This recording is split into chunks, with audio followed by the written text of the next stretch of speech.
Here's something not too many people have really thought about. The person next in line to run this country is chosen by one person in private, usually in a smoke filled room, based largely on who plays well at a political rally.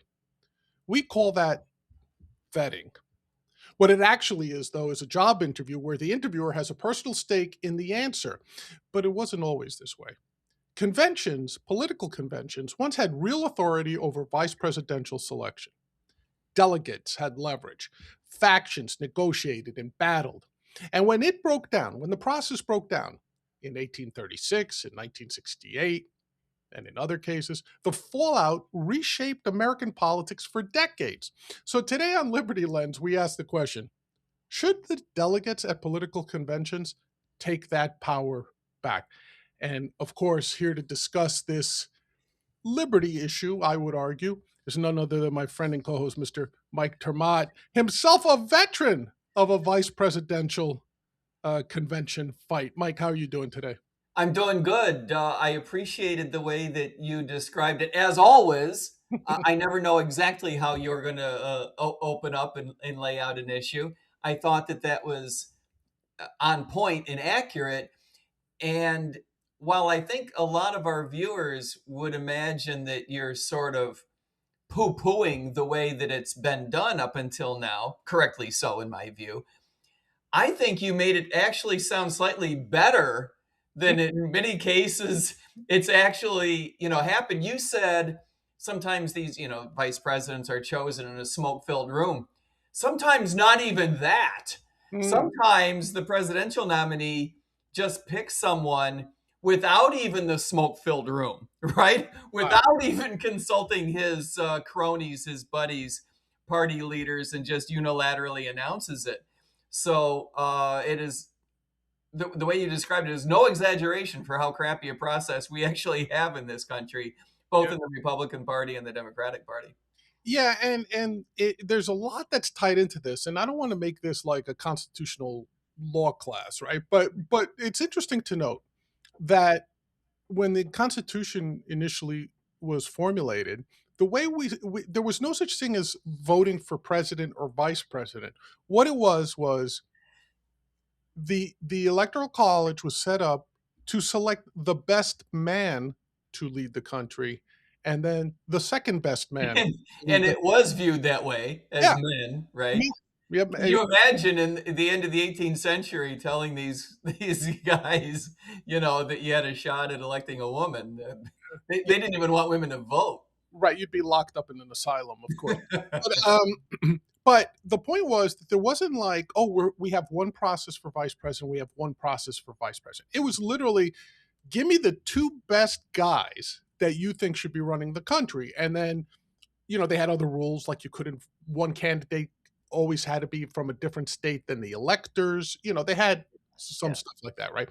But right. the point was Yeah, that but to your point, it was the guys who came in first and second. first and second, right? So Whoever came in second, I guess you're vice president. right, and to sort of illustrated that in 1800, Thomas Jefferson and John Adams Yep. were considered so close together in terms of who was the better man to run the country that it took 35 rounds of ballots Yeah. before Jefferson emerged. Yeah. Very close, right? To the Right. point that then while some of the founders were still alive, Mike, they said, "Hey, we need an amendment because we need some sort of process to figure this out."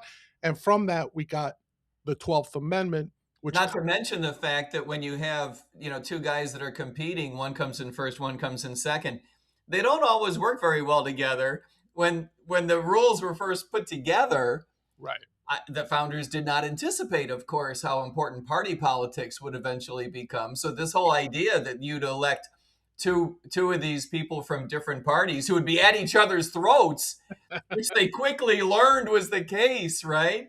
right. Uh, it was just out of bounds of what they would consider.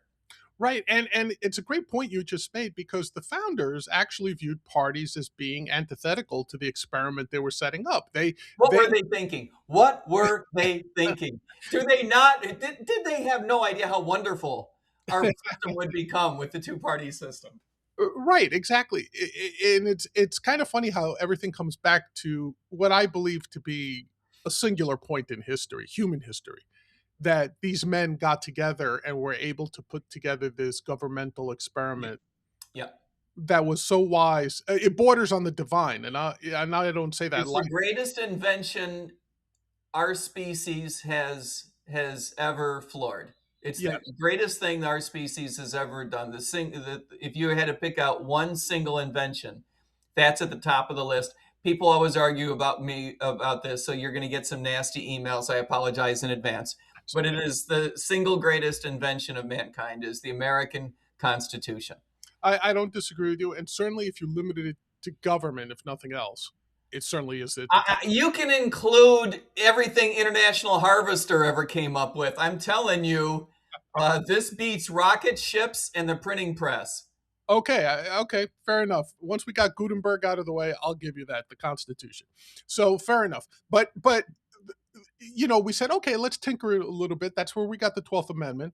And the 12th Amendment almost immediately came into play in 1836. And the reason I bring this up, Mike, is because and for folks, and I hope there's a lot of them out there who watch Liberty Lens on the regular, a couple of episodes ago, you said something that I've told you in private stuck with me. That phrase stuck in my head, which was Because it was so dumb. because it was so wise. Ah, Think about that it. would be extraordinary. If I Yeah, said something worth remembering, that would be extraordinary. So right, what was it? and it stuck in my head, which was you said when you think about, we were talking about JD Vance in some context, and you said, you know what, John, think about it. JD Vance is the highest ranking unelected official that we have. When you think Yeah, about it, that in some way, yeah. you know, the people didn't vote for Vance directly in any real sense, right? His No, no, name, no. it The, was the, the Donald picked him, and everyone elected Donald, and so we get JD. right. It's not like you had a separate line on the ballot box. In most Right. ballots, You can't pick one or the other. Right. exactly right.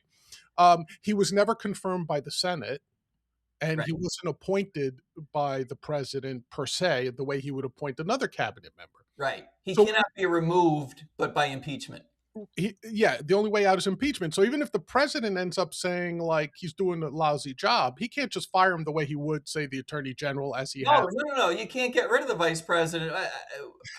What I find interesting is that the vice president is the one guy in the entire executive branch you can't fire. Right, With the possible exception of the first lady, that would be awkward. You can't fire the first lady. You can't fire the vice president. You can fire anybody else. You can't just outright fire civil servants. You got to move them around. You can get rid of them, right. but you can't fire them. You can't shoot them. Right. The vice president, you're stuck with. Yeah. And it seems that one of the things you and I have talked about is that does introduce a bit of irony Mm, in terms of how they behave, because they behave as though they're always in fear of being caught crosswise from the president. And yet, legally speaking, they're as independent as independence can get. right. And it's also interesting that it really just has become an internship program for becoming president. And whether you get a pass fail. If we think of Mike Pence, Yeah. for a recent example, Mike Pence literally was just auditioning for the job of president after Donald hopefully would have had, in their view, had two consecutive terms, right? So he was auditioning for the job. He obviously flunked it, but he flunked it not in the eyes of the people necessarily, But in the eyes of the president. but in the eyes of the president. And that And also, at that moment, the soon to be former president, right, not unrelatedly. Right. right. So And that, that's, to your point, that's the way it has largely been, with the possible exception of someone like Dick Cheney. mm, Everyone else is auditioning for president when they have that job.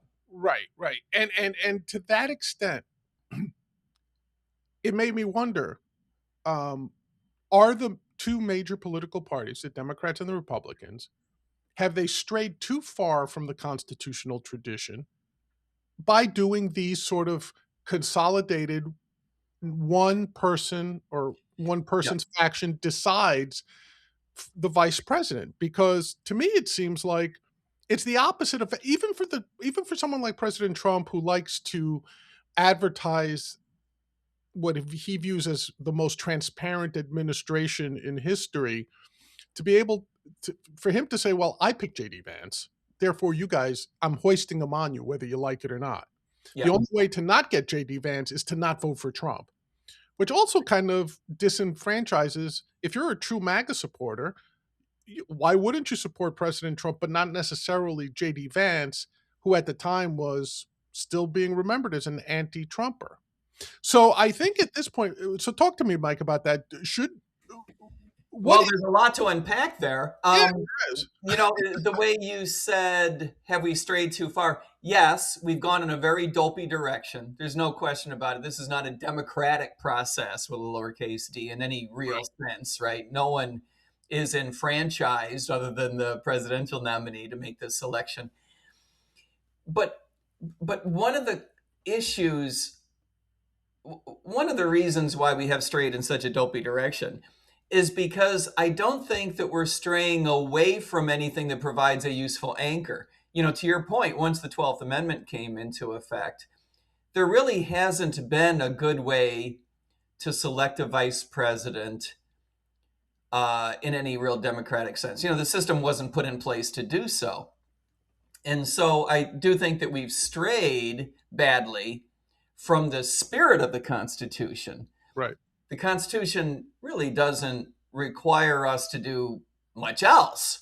And so I think that the reform that is necessary is going to have to take place inside of the Democratic Party, inside the Republican Party. I think that the parties have dropped the ball in terms of availing themselves of the opportunity that is there. Just because the Constitution doesn't lay out a better way to go about this doesn't mean you have to be dumb, right? It's not a requirement that the parties behave in this silly fashion. Imagine if an alien were to come from Mars and say, how do you people, pick the number 2 in your executive branch? Right. And you said, well, we wait a few weeks until our major party national conventions, and then we ask one guy what he thinks. Right. I think the alien would say, no, you're kidding me, right? Right. You spend $1 billion Right. trying to figure out who the presidential nominee is. You go through all this for years, all this consternation, all of this debating and advertising and endorsing and campaigning. You go through, you turn the world upside down over making this decision. Okay, well, what do you go through for the number 2? You go through half of that. You go through a quarter of that. No. Whoever wins the other one, we just ask him what he wants, and then everyone falls in line.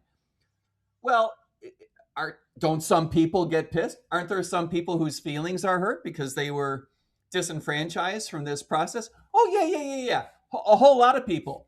You mean other people from outside the party? No. A lot of people inside the party are pissed, right? And not everyone likes who gets chosen. But as long as the presidential nominee, I think that, that visitor from a foreign planet would be like, no, you're making up this story. I've seen humans do a lot of stupid things, Americans included, and politicians especially. But even by American political standards, this is still what we would call dumb. Right. And what's interesting is that you just clicked in my head, which was obvious, but of course in my head kind of got befuddled in there, which was, yes, the original Constitution, it was the top 2 men, regardless of party or anything like that. But to your point, it's not even like the number 2 in the Republican or Democratic primaries becomes the vice presidential nominee. No. You're not in second place at anything. Right. You're just first place in the mind of the guy who won. Right. Oh, and by the way, just to follow up on the logic of your statement, you're not even the best guy, according to the presidential nominee. You're just the best guy for that job as he defines it. In other words, imagine, I'm not casting aspersions on any one particular choice, but if you were the presidential nominee and you had a choice between someone who was really super or someone who was going to do whatever the hell you told him to do. Right. You could imagine not picking Mr. or Ms. Super and going with Mr. or Ms. Compliant. Oh, I I don't have to imagine it. I've seen it with the current You president. don't have to imagine it. Joe Biden famously said in advance, we're going to pick a black female. And my goodness sake, if I were on Kamala Harris's team, I think I would have been like, Joe, could you do me a favor and not announce in advance that it's just, because of my race and gender? Right. Could you at least do me a solid and pretend you think it's because I'm smart and qualified? A lot of people, maybe I'm not really one of them, but a lot of people thought Kamala Harris was smart and experienced and qualified and really a good person for the job. And Joe Biden flushes all of that down the toilet by saying it's just going to be a DEI pick. Right. Right? You His assertion, not mine. right. So he screwed his candidate like that. And then you had the very obvious one where when Trump ran in 20 uh in 16. 2024, no, I'm saying in 2020, Right? right? He said, "Well, I'm not running with Pence." Obviously not, Right. right? Because he was disloyal to me. He Right. did what he thought was best, not Right. what I told him to do. He's not even pretending he's going to go after the best person irrespective of Right, personal loyalty. To right. him it's got to be all about personal loyalty. Yeah, yes, boss, right? So, and again, it's not to pick on Trump necessarily because, as you pointed out, No, there's plenty of examples. Look, in 88, the guy who was he wasn't quite yet my boss's boss, but he was about to be, right? He didn't know it and probably never did know it. You mean he only met me a couple of times. I'm sure he didn't, know who the hell I was. right, But George Herbert Walker Bush picked Dan Quayle without even knowing him. He had met him a couple times, interviewed him, and then just announced unilaterally to the world, this is the guy. right, Even the people closest to Bush were like, you're kidding me, right? No. Dan Quayle, young senator from Indiana. No, we know who he is. Well, that's why he was picked. He was picked because he was young, he was conservative, and he was Midwestern. Three things that the president to be was not. right. And that's why he picked him. No one, by the way, Dan got a bad rap, so I'm not trying to pick on Dan, but no one would assert that Dan Quayle was the best guy for the job. Right. Dan Quayle wouldn't have Marilyn Quayle, his wife, would not have asserted that idea. Sure. Right? And we see that all the time where it's just a pollster's pick almost. Sarah Palin is another one that comes to mind, right? Like Right. someone from Alaska, you were like, okay, that's A not third of the Republican Party was like, who? right. She was chosen because she was a woman who was an attractive woman and who appealed to a certain Extremely conservative, really conservative base. which McCain wasn't, just like Quayle was extremely conservative and Bush wasn't. So, we all get that. Right. And he was younger and McCain was older. So, got that going for him. And, he didn't come off all that well socially. She had been a beauty queen. So this was a demographic choice. Right. And also I think a lot of people don't understand what happens at these conventions. And I'm talking about the major party conventions. Like for most of our viewers, I'm sure like we're familiar with, say, the Libertarian Party, the way they choose their Now candidates. they do a good job choosing vice presidents. They know what's what. Obviously. Obviously, Obviously. I recently spoke to Spike Cohen about this. And I did say, obviously, the Libertarian Party does a very good job of picking vice presidential nominees, at least since Gary Johnson. especially on that phone call with you and Spike Cohen. There was no one in disagreement on that call. Exactly. No one in disagreement. But the reason, obviously, for those that may not know that I say that is the Libertarian Party still selects both its presidential and vice presidential nominees through an open convention delegate process. It's fully, if I can be so bold, the primaries mean nothing. It all comes down. Now, you could make the argument that if you really wanted to democratize it, it all would be selected through the primaries. But I could tell you what's not democratic is where one person makes that selection for VP. And And in fairness to the Republican Party and the Democratic Party that deserve no fairness from us, but in fairness, legally speaking, I don't know if this is a condemnation or trying to extend an olive branch, but legally speaking, the Republican Party and the Democratic Party could do it exactly the way the Libertarian Party does it, which is to say, everyone nominates people from the floor and you vote, and nobody gets 50%, so you vote again, you vote 35 times, and eventually you get someone, right? Which is right, how you do it with lots of other things. You can't do it for president in the Republican Party, the Democratic Party, because of the primary process, right? The delegates are pre-pledged, but they're not pre-pledged for VP. So you could do it that way. It's just that by tradition, ever since 1956, ever since 1960, the parties just ask the presidential nominee, who do you want? And he says, I want Kamala Harris, or I want Sarah Palin, or whatever it is. And everyone just says, oh, I didn't realize that's the perfect choice. What was I thinking? right, And right, of course, the problem is that a certain proportion of the party feels butthurt because they're not enamored of that choice. They weren't included in the process. It's one thing when you don't get your favorite, right? It's another thing when you don't get your favorite and you don't even get asked. There's just the delegates don't get invited into any serious process. They're right. just told by leadership, this is the way it works. Everyone fall in line or else.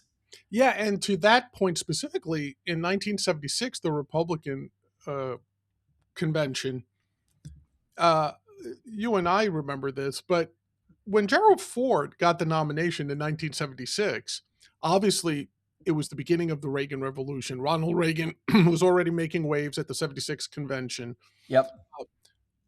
Ford ultimately selected Bob Dole. Yep. Now, again, nothing against Bob Dole. He ran for president 20 years later, roughly in the 90s, right? Yep. War veteran. Everybody respected him to some extent. Yeah, But Bob Dole was a good guy. He probably wasn't the kind of guy you would choose, to capture a TV audience. right, he wasn't Mr. Personality by any extent, but he was a solid guy. But here's the thing: there was such an uproar at the Republican convention that that the Reagan supporters were actually pushing for a rules change that said, okay, if we can't select the VP ourselves, fair enough. But can we at least know who that the presidential nominee should announce who he wants, so that way we can decide if we even want the president to be on the ticket, right? Because the point was that and I think it's to this day, Mike. First the delegates certify their presidential nominee, then he gets up and typically there'll be the big announcement, and in most cases the press already knows who it is, but it'll be like, and I'm here to tell you that my running mate, JD Vance, Mike Pence, Kamala Harris, whatever. At that point, though, the ballots for president have already been cast. So even if you were to argue that there was some choice in saying, well, if the president wants so and so to be his VP, that might be a disqualifying factor. They never Well, yeah, and nor do you have to pick your VP during the primary process. right. Yeah. No, there's no flexibility. To your point, there's no flexibility. There's no way to hold a presidential nominee accountable for his stupid choice if you think it is a stupid choice. Right. It's just something that you roll over and take. In the Republican Party, there's what they call Rule 40. You made me promise not to be boring today, but I'm about to break my promise. Go In the ahead. Republican Party, there is what we call Rule 40, which says that to have a floor vote other than just voice vote, right? Today, the presidential nominee says, I want Dan Quayle, and the chairman says, all right, everyone in favor of Dan say yes.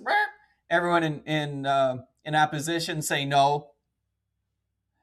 No one says no, and so Dan's your guy. That's basically how it works. To force a serious floor vote, you would need 5 states to say, each in the majority. There's the majority of the delegates from each of 5 states. Right.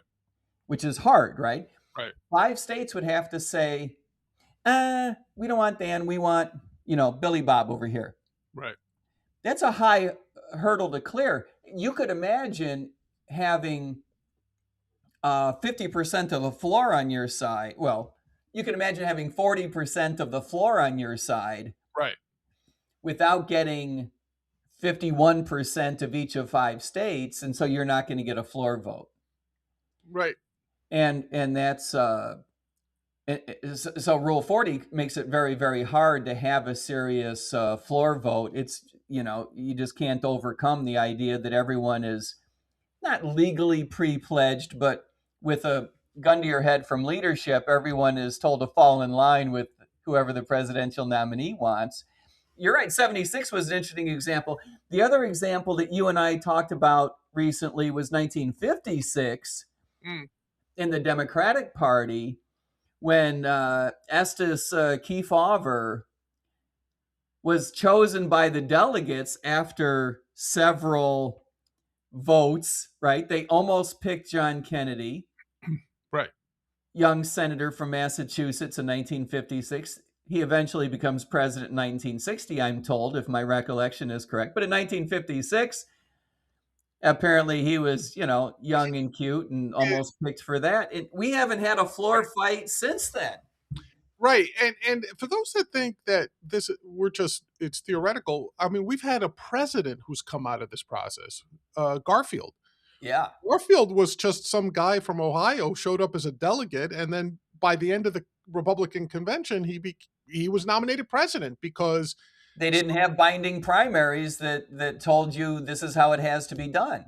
and somebody's decided to stand up to the political machines on the East Coast, and If the first few votes you don't get anyone with 50%, people get tired of trying with, those 2 or 3 idiots. Let's go find someone else who we think can be a compromise and take it.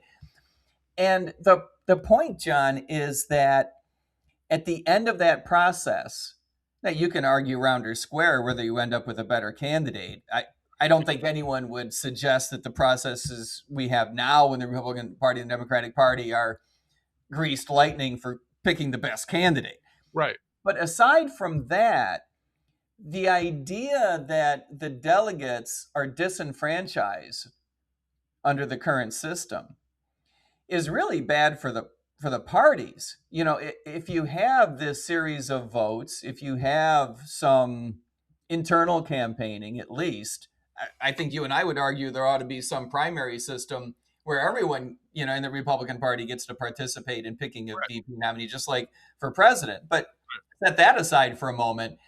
If at very least you were to empower the delegates to pick someone without it being shoved down their throat, it's good for the party because you don't end up in this stupid scenario where a whole bunch of the floor hates whoever is picked right. and they're just pissed off. They have no way to express themselves. And talk to me a little bit about that empowerment because I think that's key, right? I Yeah. mean, it's almost like the way I view it is that hopefully, we agree we should be on a journey towards liberty, not away from it, right? That to your point, maybe the most democratic, the most directly accountable way for both president and vice president is the primaries. That everybody gets to vote, and there's a whole episode around primary reform, whether it's ranked choice, voting, whatever, right? That might be the most accessible or the end goal for the Liberty train. But somewhere along the way, it doesn't mean that we can't have incremental substantive improvements, right? And it would seem to me that empowering delegates, since there are delegates, empowering them to be more than a rubber stamp would be beneficial getting the train towards the Liberty Station, right? That is almost I don't know if it's fundamental or not. I'm still debating that in my head, but that it's closer to where we want to go. It is a lot closer. The idea of having a separate primary for vice president from the primary for president is a tough one because although I do love the idea, it has a big drawback in the sense that you could end up with a situation where the guy or gal who you really wanted is someone who is running for president and therefore excluded themselves from the VP primary Right. campaign, right? You could imagine Sure. such a thing, and therefore you might say, you know, I don't like the way that that worked out. Okay, I get that. Well, there's still time after the primaries, after you pick your presidential nominee, there's still time for the delegates to go to work, knowing who didn't make it, who came in second, third, fourth, and fifth in the presidential Right. nomination race. So you can still pick one of those people, as well as anyone who did not participate in that. Total flexibility. The delegates, remember, first of all, I don't know how many of our viewers are familiar with the nuts and bolts here. There are a couple of thousand delegates at the Republican National Convention and at the Democratic National Convention. This isn't, 11 guys in a smoke-filled room. There Right. are a lot of people there. And they are picked with the idea of representing various places of their respective states. Right. You get a lot of county chairmen and the chairman of the state and the officers of the state party and some elected officials. Is it a perfect process for picking those delegates? No, I'm sure not. But do those 2,000 people inside of each of the major parties, does that represent a fairly broad cross section of the party? Absolutely. Certainly a lot better than allowing one guy to make the choice. So if you have an interest in either liberty or party building, I think it would be an improvement. In other words, if all you cared about was the Republican Party, which isn't the only thing you and I care about, but I personally care a lot about the Republican Party and have for 35 years. The Republican Party would be a lot healthier if these 2,000 people that really represent the rank and file, the heart and soul of the party, were to make this choice. If you believed in unifying various factions, right, of the party, maybe some factions that felt like they got maybe slightly disrespected through the presidential primary. Would it have been good for the Republican Party when Gerald Ford was in office? Would it have been good to pick someone else from a different part of the party, not Bob Dole? Would it have made sense, instead of picking Mike Pence, to pick someone else to go with Donald Trump? Would the Democratic Party have done a better job than to have picked Kamala Harris? Probably. There are plenty of examples just from the standpoint of building the party, Right. building a better ticket to win. There are some people who care about that. I'm here to tell you. Some people care about winning. Right. And I would argue that it's a tougher hurdle to clear to get these 2,000 people to vote for you than it is to get one person to pick you. Sure. And so by democratizing that a little bit, I think you strengthen your ticket and you strengthen the party. And your point about getting closer to liberty, well, yeah, how nice would it be if, because the other aspect of this is not just the process, but what happens after the election. Right. Because one of these guys or gals is going to get elected, right? Either from the Republican Party, the Democratic Party, or in a weird circumstance from the Libertarian Party. But eventually, one of these people is going to assume office.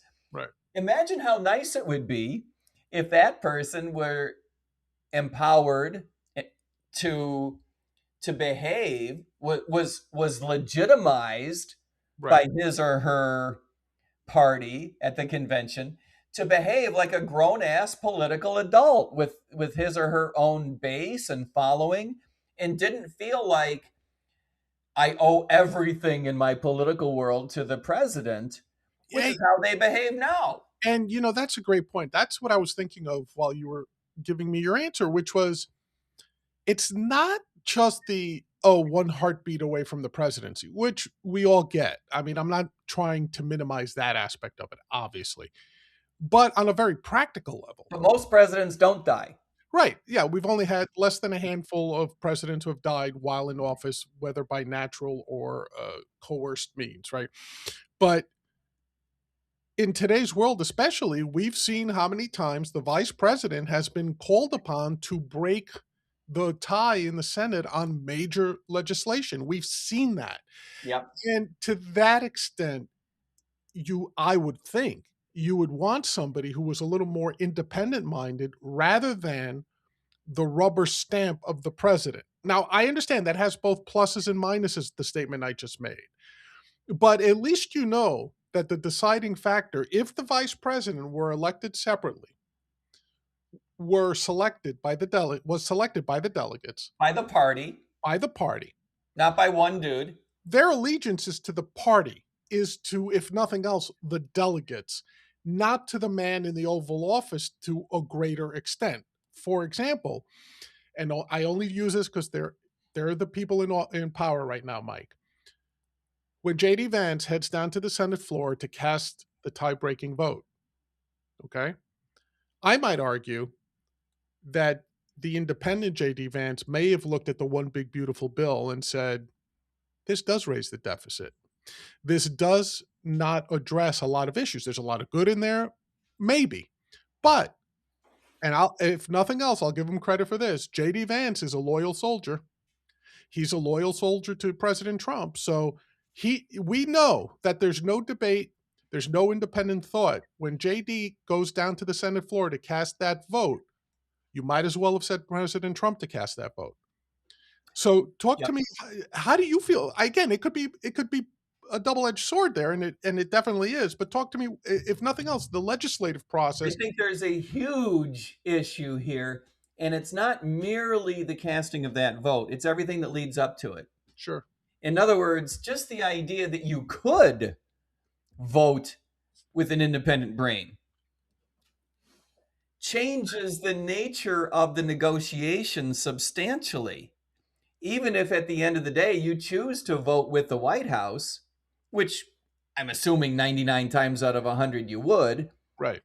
but just the idea that you could be independent all of a sudden makes you as powerful as any of the other senators, Right. right? Your vote is just as important as any other. You can engage in this debate from the get go. Right. And wouldn't it be nice if the vice president were able to express himself Hmm. both internally inside the executive branch and externally to the public as an independent voice? In other words, to your point, just to pick this one example, let's say the vice president, whether it's JD Vance or anybody else, uh, views a particular bill as spending too much money. Not only can that individual engage in debate and negotiation behind the scenes with the rest of the Senate, knowing that his vote is going to matter as much as anyone else's. Sure. But all of a sudden, you can negotiate inside the White House with a lot more leverage than JD, for example, can today. No one would imagine that JD Vance is going to vote against the president. It's virtually unimaginable, right? Right. So if he were to say at some meeting in the Oval Office, I'm really pissed off. This bill spends so damn much money. And everyone else says, we get it, but suck it up, Buttercup. You gotta vote the way we want you to vote. That's the end of it. Right. But wouldn't it be nice if he were to say, no, I'm serious. I'm not going public with this, but we need to make some changes here, or I'm telling you, I'm going to go public with it. Changes the dynamic completely. Changes it completely. Wouldn't it be nice if JD or anyone else, JD Vance is an interesting example, not because he was anti-Trump so many years ago, which does make it interesting, by the way, but perhaps more importantly, because he was anti-war. Right. Right. Wouldn't it be nice if he felt himself sufficiently legitimate as an independent constitutional player to be able to say in public that you don't have to be a jerk about it. I'm not advocating, neither are you, that the vice president has to be a pain in the ass in the executive branch. But Right. wouldn't it be nice if the vice president felt like saying, the president and I, we don't see completely eye to eye here. I had to tell him, the way I feel, and I think that we should be pursuing a different track, just like anyone else in the party can, respectfully, presumably. You're not trying to piss everybody off, but to be able to say it rather than assuming you are the same thing as an employee, Right. like you're a Schedule C, Right. right? Like you're Deputy Assistant Secretary of the Treasury and you just do whatever you're told. Wouldn't it be nice if you could just express an opinion? Which is why I say, some folks are big Vance fans and some folks aren't. So just abstract away from that for a moment. I miss the JD Vance that we used to know. Hmm. I miss the fact that he was anti-war and fiscally conservative and conservative in general, and he would speak his mind. I'm not the world's biggest JD Vance fan. I'm not going to pretend that I am. But the things that we used to like about JD Vance are gone.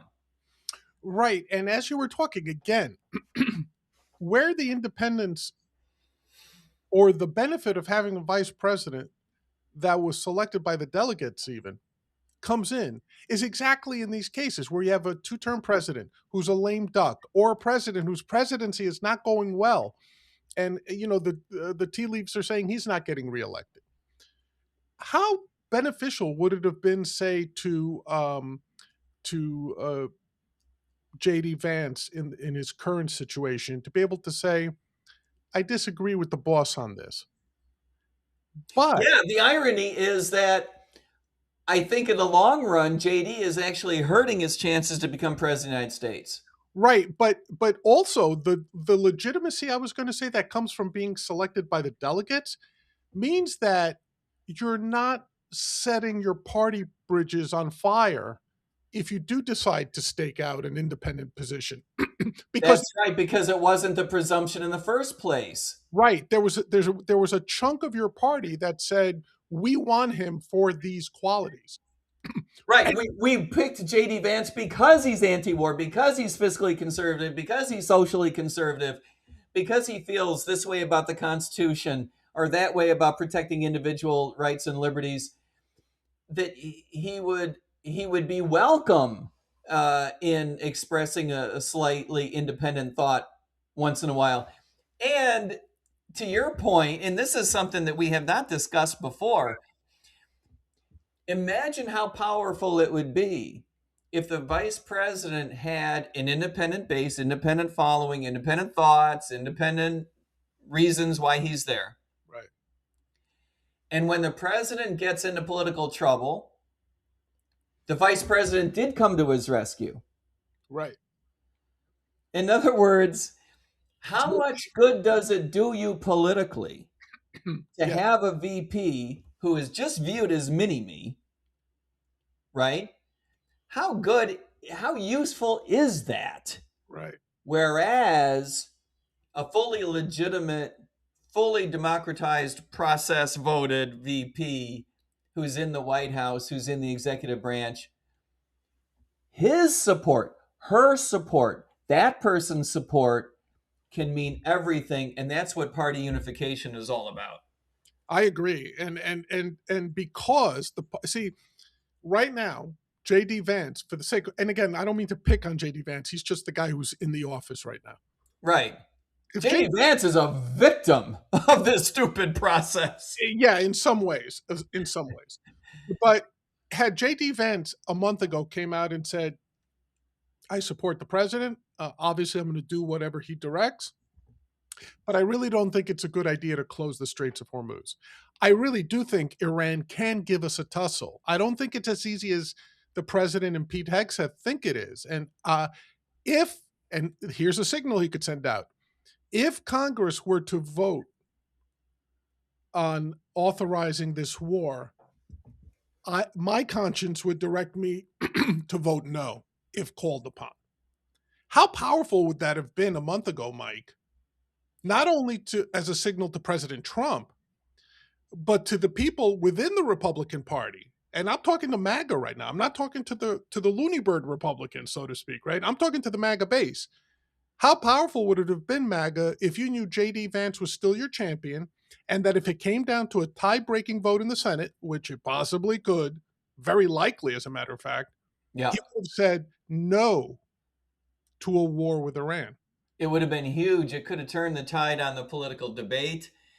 It could have changed the strategy. It could have changed the way negotiation goes.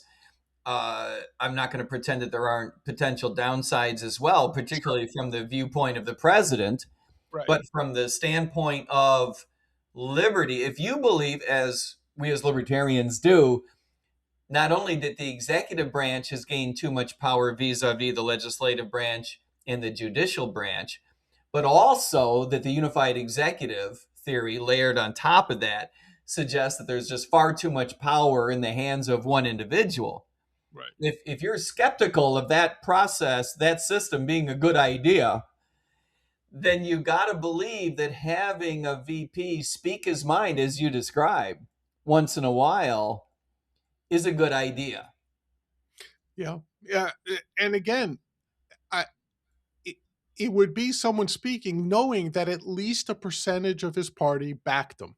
That's the other see, that's That's the right. It's not just some guy who fell off the back of the turnip truck and, one person thought he was the right guy. well, here's a great example.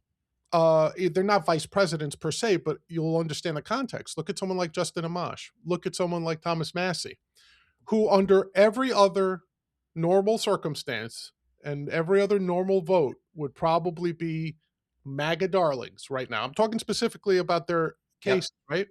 Justin bucked Trump, couldn't even win his primary. Somebody who had been a sitting congressman for all those Yep. years In Michigan. in Michigan, hugely popular. Just get he went against the party. He's out.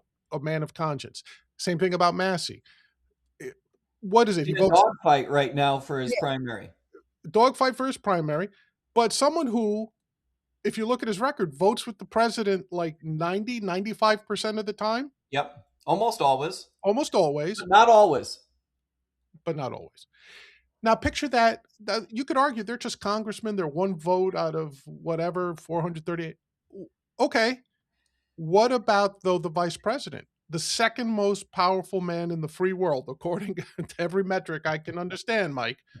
That guy is less, that guy would potentially have less integrity and less freedom to make up his own mind than two congressmen like Amash and Massey, or like Ro Khanna if you're a Democrat or something like And that. that's a perfect example, and you have summarized the irony completely.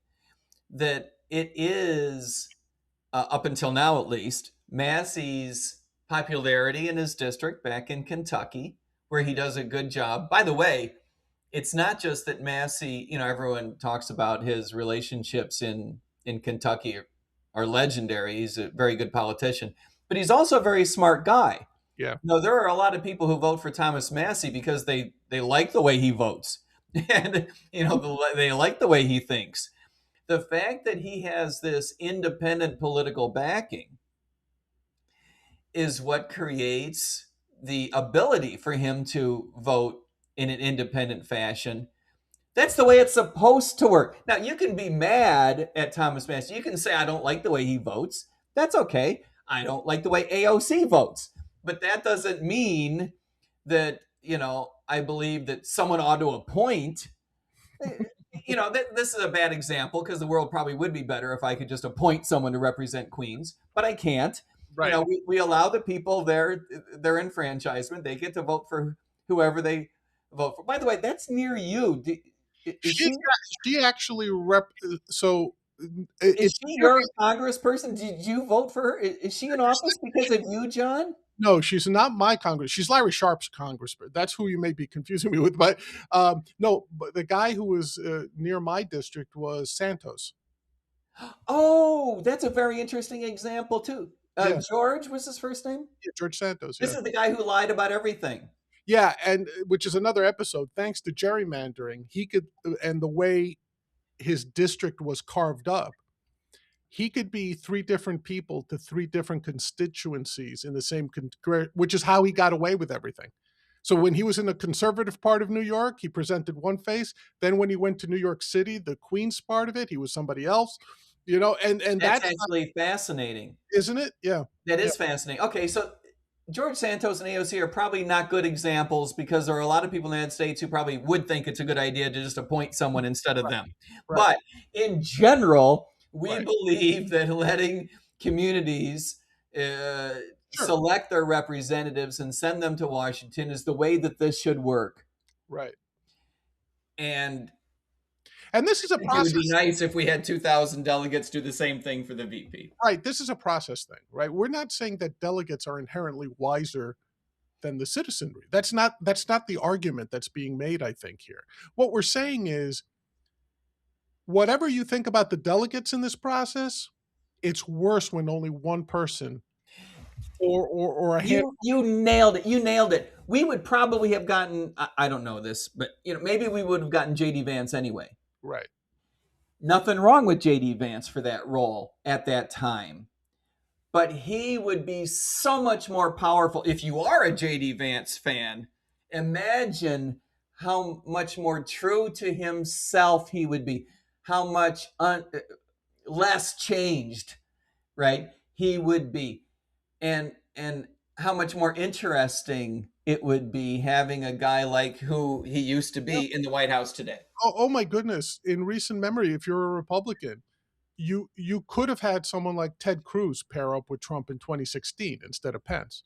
You could have had this last go round instead By of the way, you probably would have. I hadn't even thought of that. yeah, that's what I'm saying. I mean, Cruz You people. certainly wouldn't have had Mike Pence. I like Mike Pence, but you Yeah, would not have had Mike Pence. The delegates probably would have chosen Ted Cruz. Maybe they would have chosen South Carolina Governor oh, I know who you're talking about. I can't think Haley. of him right now, but I know who you're talking about. Yeah. Uh, I'm not. I haven't thought it through. I don't know if that's a good idea or bad idea, but It wouldn't have been Pence. Is the point? There's no yeah, and way. you would have gotten a better unification of the party. The whole party would have felt represented.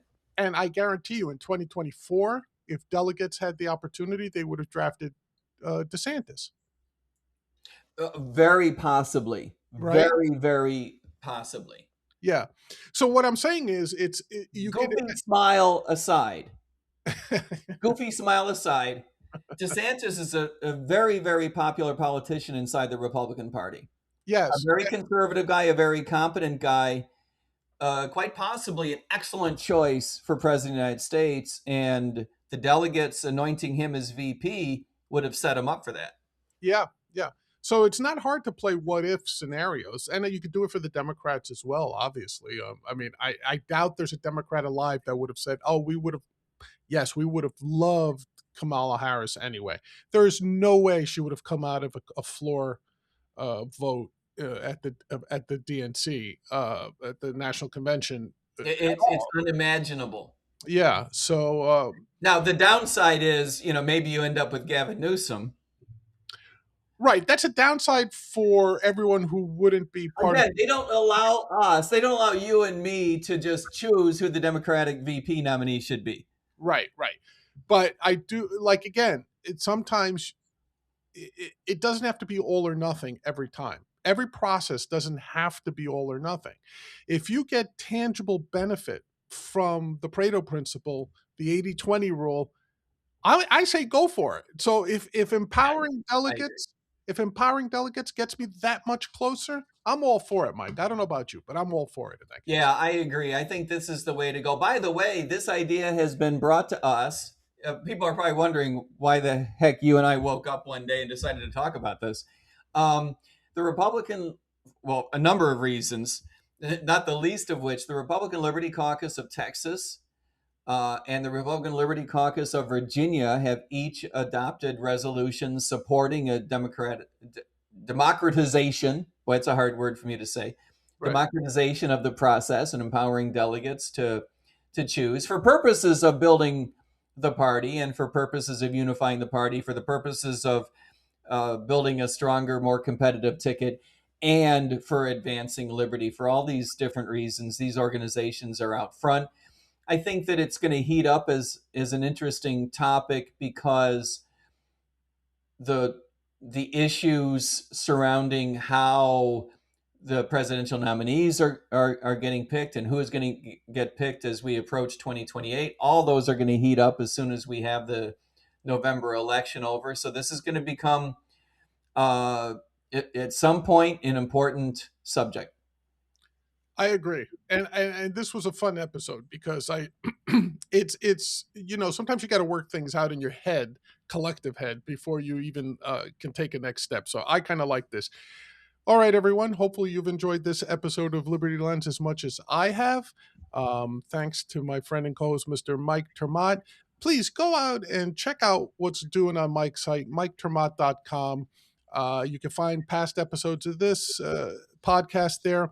Hit subscribe, hit like on YouTube. It really helps us out with the algorithm. We really appreciate it. Leave your comments below. As always, Mike, is there any bit of pimping you would like to do before we sign off? There are two things that I would like to mention. One, I should have been mentioning every week, but I've been asleep at the switch. I don't think people know this, but our Substack account, Mm, which I think is Mike Tremont the Future, yeah. Substack / Mike Tremont the Future, puts out a summary of the transcript of what you and I discussed Oh, you mean we're committed to this stuff? every week. I don't know about committed. Okay.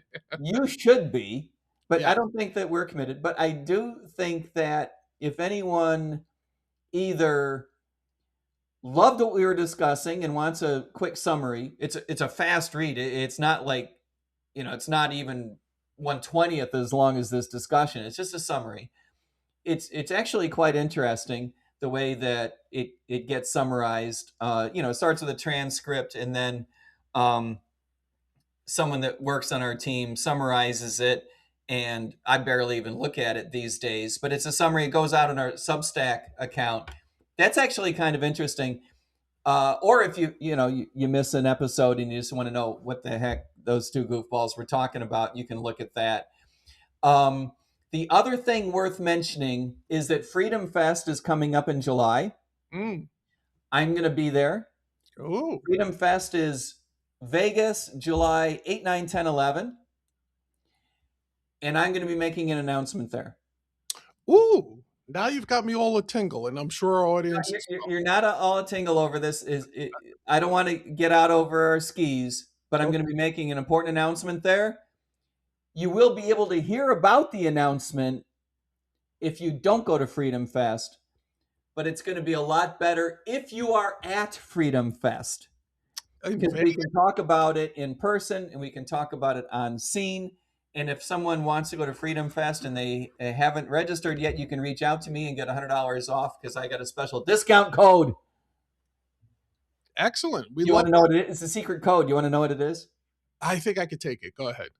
It's Mike Termott 100, Mike Termott 100. There you So you got go. to spell it right. If you type in Mike Termott 100 in the discount code box when registering for Freedom Fest, it reduces your registration fee by $100. That's excellent. And by the way, there should be codes right below this, links and codes and QR codes and all the fun stuff these kids use these days, Mike. So go there. And again, thank you all for joining us. We'll catch you again next week on Liberty Lens. Until then, peace.